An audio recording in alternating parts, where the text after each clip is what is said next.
The Battle of Little Bighorn was a moment in history that shocked our ancestors. How could our superior military power be completely decimated by Native Americans with bows and arrows? That is what our ancestors couldn't believe, but the real story goes much, much deeper than that. The Black Hills in modern-day South Dakota and Wyoming has evidence of tools and artifacts dating back to 11,500 BCE. The Cheyenne, Crow, Kiowa, and Arapaho arrived in the area around 1500 AD. In the late 1700s, the Lakota, aka the Sioux, came over from Minnesota and drove other tribes west, as they claimed the area known as the Black Hills. They came into contact with Europeans and Americans over the years who were trading for furs in the region. The Lakota were a main supply of furs in the region and showed the white man had a trap. Eventually, the fur traders got better at trapping, and they didn't need the Lakota for furs anymore. The white men continued to encroach on Lakota territory, and eventually the Treaty of Fort Laramie was signed in 1868. The treaty established the Great Sioux Reservation. The borders of the reservation ended at the entire western border of South Dakota, and at the northern Dakota border and Nebraska border all the way to the Missouri River. Areas extended into present-day Nebraska and partly over the Missouri River. The treaty gave authority to the U.S. government to decide the laws on the land. White men and Indians were both punished if they broke the law on the reservation. They would be charged through the U.S., not through the tribal courts. The treaty was signed by 156 Sioux and 25 Arapaho, by the chiefs and prominent members. Peace did not last long. All white men except U.S. officials were forbidden to trespass on Indian reservations, but miners and settlers kept creeping closer to the Sioux land. Rumors of gold being in the Black Hills had been around since the 1700s. By 1872, territory officials were debating cutting the trees down in the Black Hills to be sent downriver into the plains settlements, who desperately needed lumber. When a commission approached the Red Cloud Agency, the agency being an Indian agency for the Oglala, Sioux, Cheyenne, and Arapaho Indians. The commission approached the agency about the possibility of the Sioux signing over the Black Hills region. Colonel John E. Smith of the U.S. Army, who was respected by the Lakota, said that this, quote, this was the only portion of their reservation worth anything to them, and that nothing short of their annihilation would get it from them. As a result of this, the Cheyenne and Lakota started taking land to the west from smaller Indian tribes. The Crow had a treaty in the area and put up resistance to the Lakota. The Crow chief Blackfoot called for military actions from the U.S. against the Indian intruders. The Lakota continued to raid Crow and Arakai, also known as Reed. In 1874, the U.S. sent the 7th Cavalry Regiment on an expedition into the Black Hills, led by Lieutenant Colonel George Armstrong Custer. They set off from modern-day Bismarck, North Dakota, which was Fort Abraham Lincoln, into the Dakota Territory. They left on July 2, 1874. The mission was to look for a place suitable for a fort, find a route to the southwest, and investigate the rumors of gold in the Black Hills. They were 1,200 strong, had 110 wagons, and numerous horses and cattle. They had artillery and food supplies for 2 months. The 7th Cav also traveled with native scouts led by Bloody Knife and Lean Bear. A few previous expeditions into the Black Hills were never heard from again, so little was known of the area. Custer's lead commander of the Engineering Corps, Captain Hardy, who heard of the Black Hills before and had them marked on his map. Custer entered the hills from the north, traveling south at 4 to 5 miles a day. July 31st, they reached Harney Peak, current Black Elk Peak. Custer and Leto took 3 men to climb the peak. The rest of the 7th Cav and civilian miners camped at the mountain's base, which they named Custer Park. Later, the majority of the men stayed at the camp, and Custer took a small unit to look for a place for a fort to be later built. They reached a point 8.5 miles away and named it Agnes Park. They had some peaceful encounters with Indians. On August 7th, Custer shot and killed a grizzly bear. Till his death, he said this was his greatest achievement ever as a hunter. While Custer was off naming peaks and killing grizzly bears, the civilian miners were at camp prospecting for gold in the area. It is unknown how much gold really was found, but a diary from William McKay reads, "In the evening I took a pan, pick, and shovel. I went out prospecting. The first panful was taken from gravel and sand from the creek bed, and on washing was found to contain from 1.5 to 2 cents, which was the first gold found in the Black Hills. On August 1st, they tested the soil at French Creek, and it was estimated a miner could make $150 per day mining in the Black Hills. August 15th, Custer wrote a letter to the Assistant Adjutant General of the Department of the Dakotas. It reads, "There is no doubt as to the extent of various metals throughout the hills. As this subject has received the special attention of experts who accompanied the expedition and will be reported upon in detail, I will only mention the fact that iron and plumbago have been found and beds of gypsum of apparently inexhaustible extent. I referred in a former dispatch to the discovery of gold. Subsequent examinations at numerous points confirm and strengthen the fact of the existence of gold in the Black Hills." The force returned to Fort Abraham Lincoln on August 30th. The amount of gold found was unknown, but the fact that gold was found triggered a gold rush to the area. This violated the Fort Laramie Treaty. Eventually, thousands of miners flooded the Black Hills. The Army struggled to keep the miners out. A group of miners led by John Gordon from Sioux City, Iowa, snuck past Army patrols and made it to the Black Hills, mining for 3 months before the Army kicked them out. This only increased pressure from President Grant to secure the Black Hills from the Lakota. In 1875, Sioux delegations headed to Washington, D.C. to persuade President Ulysses S. Grant to honor the existing treaties and stem the flow of miners into their territory. They met with Grant, the Secretary of the Interior, and the Commissioner of Indian Affairs. The U.S. leader offered $25,000 for the land and wanted them to relocate to Indian Territory in present-day Oklahoma. They refused. Although the chiefs were unsuccessful in D.C., they did not join Crazy Horse and Sitting Bull in the warfare that later followed. After this meeting, a U.S. commission was sent to each Indian agency in the Lakota reservation and tried to gain support from the people to pressure the chiefs into signing a new treaty. This attempt failed. The Lakota were growing resentments over the expanding U.S. investments into the Lakota land. One thing was the proposed Northern Pacific Railroad, which would cross over the Great Buffalo hunting grounds. In addition, the many devastating raids from the U.S. on Cheyenne camps. In November of 1875, after failed diplomatic ventures, President Ulysses S. Grant met with General Phil Sheridan and General George Cooke to figure out what to do about the dispute. They were going to stop evicting trespassers, to let miners flood to the land, and discussed initiating military action against the Lakota and Northern Cheyenne. The Indian Inspector Irwin C. Watkins supported this option. He wrote, "The true policy, in my judgment, is to send troops against them in the winter, the sooner the better, and whip them into subjection." Word was sent to the Lakota and Sioux to return to the reservation by January 31st, 1876, or face military action. The deadline passed with no word from the natives. The Secretary of the Interior wrote, "The said Indians are hereby turned over to the War Department for such actions on the part of the Army as you may deem proper under the circumstances." On February 8, 1876, General Sheridan telegraphed General Crook and Terry ordering them to commence their winter campaigns against the hostiles, starting the Great Sioux War of 1876 to 1877. The war in which the Battle of the Little Bighorn was fought. The military teamed up with the Crow, Shoshone, Pawnee, Reed Indians, while the Lakota, Dakota, Cheyenne, and Arapaho teamed up. Lieutenant Colonel George Armstrong Custer was in command of the 7th Cavalry. The regiment set off on May 17, 1876, along with other Army forces, with plans to round up all the remaining free Indians, while Sitting Bull had called the largest gathering of Plains Indians around the same time that Custer left to make their plan to fight off the white men.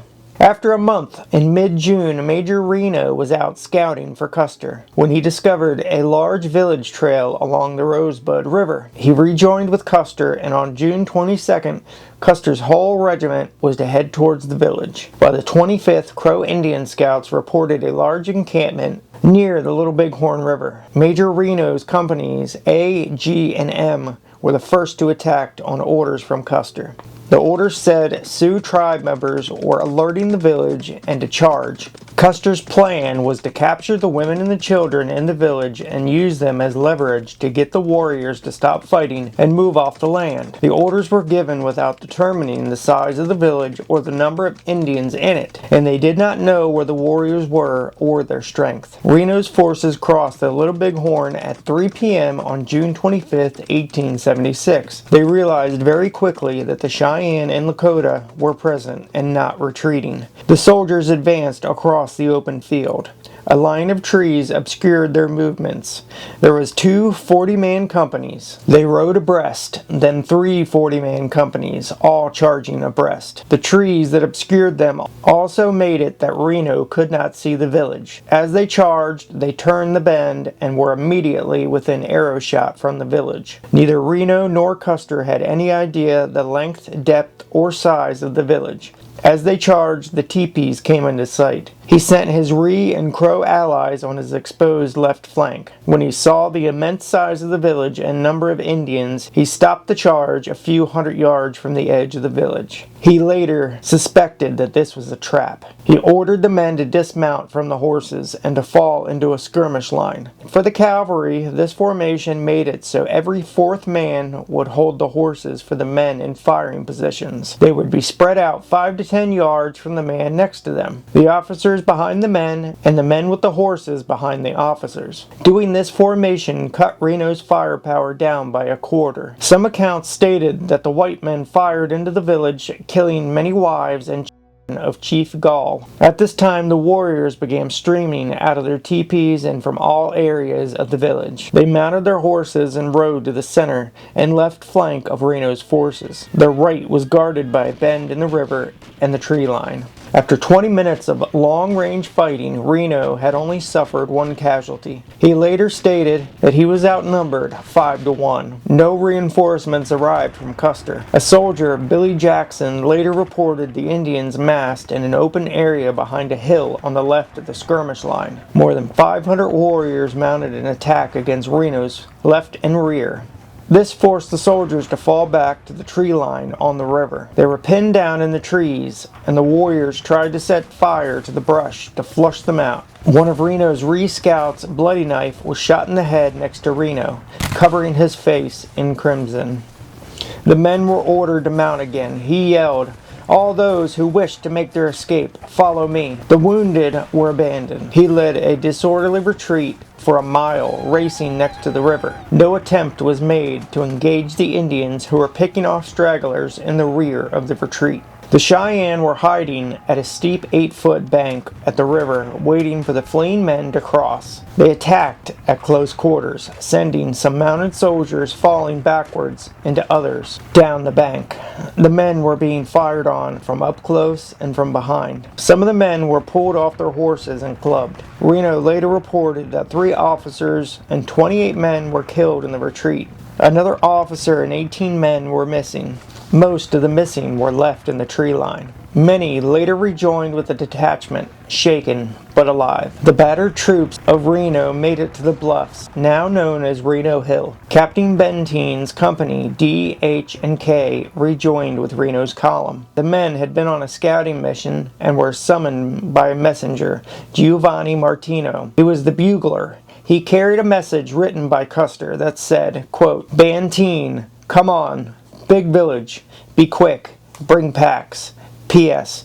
Bring packs." The message confused Bantine. His men would need more than the packs to fight. Both officers realized that Custer must be engaged in a battle, but Reno refused to move until the packs arrived, so he could resupply his battered men. McDouglas's company arrived with the pack train. There were now 14 officers and 340 men on the bluffs. They dug rifle pits and organized all-around defenses, using anything they had to dig the fortifications. They heard continuous gunfire from the north and distant volleys at 4:20 p.m. But Bantine put his efforts to helping Reno's badly beaten detachment, rather than continuing on to Custer's position. He was later badly criticized for this decision. At 5 p.m., Captain Thomas Weir and Company D moved out to reach Custer. They moved forward a mile and could see the Indian camps had around 1,800 lodges. Behind them, they saw a massive cloud of dust and smoke, red in color. He later learned the dust was from a massive group of Indian horses. At 5:25 p.m., Weir witnessed off in the distance Indians on foot and on horseback shooting at things on the ground,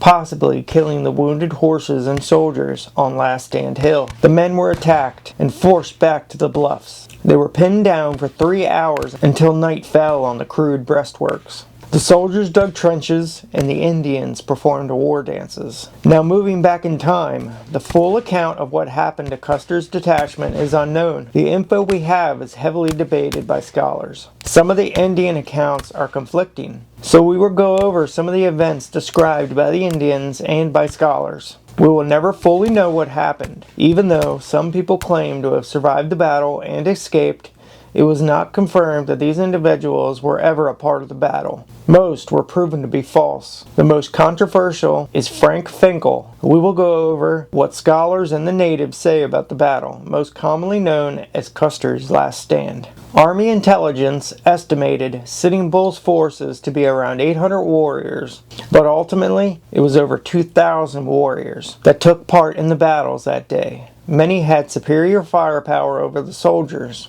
Archaeologists discovered the natives had many different weapons, from single-fire smoothbore muskets to Henry repeating rifles, and everything in between.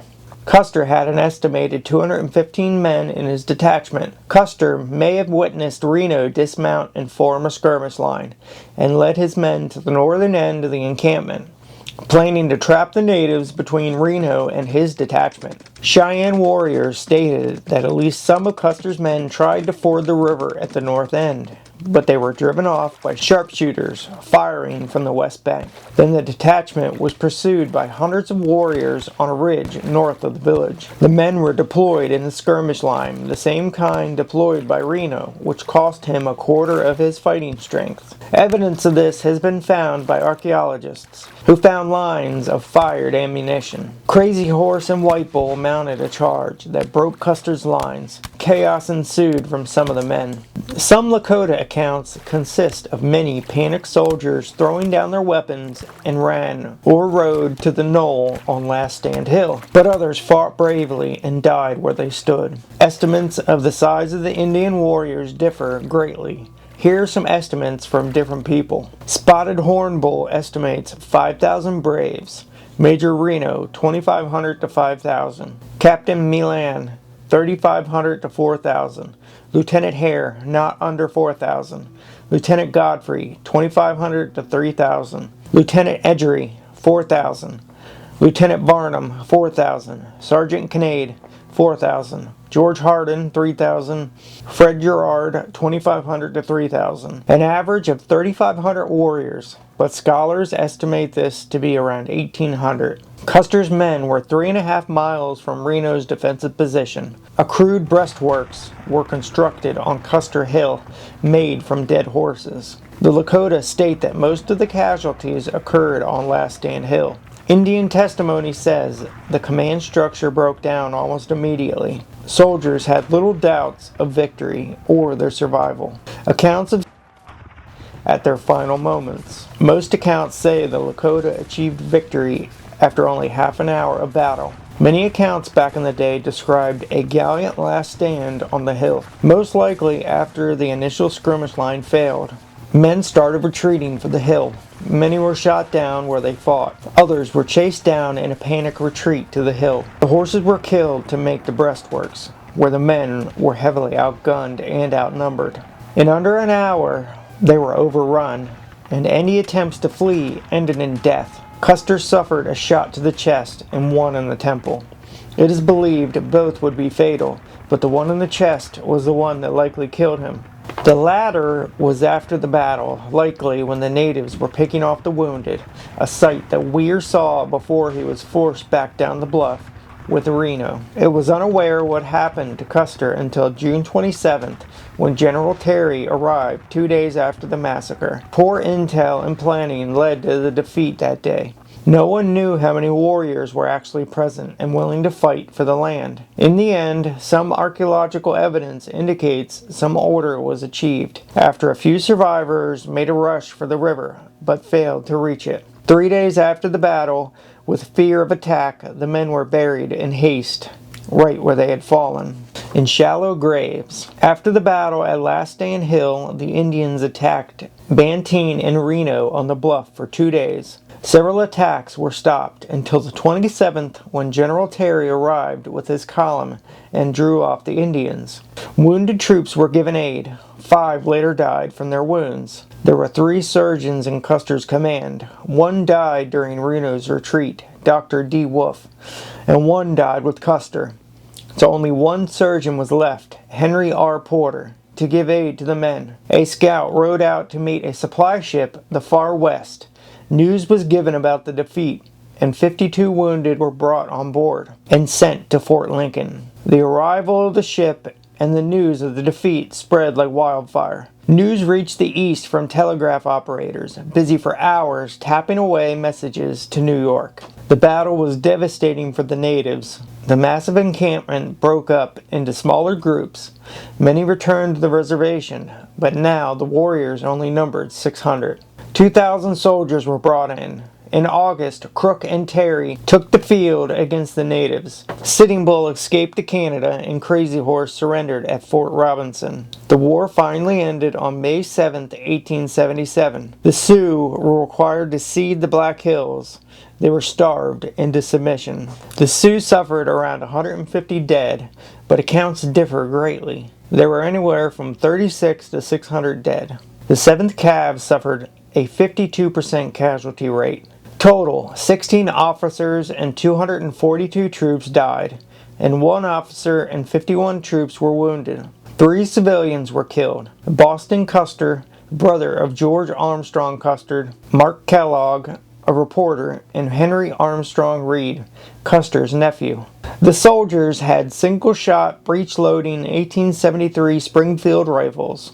Also, single-action Colt Army revolvers, Model 1873. The Model 1860 sabers were not carried by Custer's troops. On his order, they had 100 carbine rounds per trooper and 24 Colt rounds per trooper. The Indians had muzzle loaders, flintlock muskets, caplock smoothbores, 1853 Enfields, Springfield Model 1861, Henry repeaters, Spencer lever-action rifles, Sharps breech loaders, bows and arrows, and other handheld weapons. That is the story of the Battle of the Little Bighorn. Any comments, criticisms, anything you got, put them down in the comments section. This is an incredible story, pretty much kind of like the Dade Massacre story I did a while back. Very similar, except this time Custer was out provoking the Indians, going out trying to defeat them, take all the women and children, convince the warriors to give up the ghost, Come on, we got all your women and children, get your rear end down to Oklahoma. That was his main goal. In the Dade Massacre, the soldiers were completely, utterly ambushed, had no idea the Indians were there, and were just completely decimated. So, a little different, but basically on the same line. Hope you enjoyed this one. I had a blast making it. I hope you all enjoyed, and we'll see you on the next. Peace.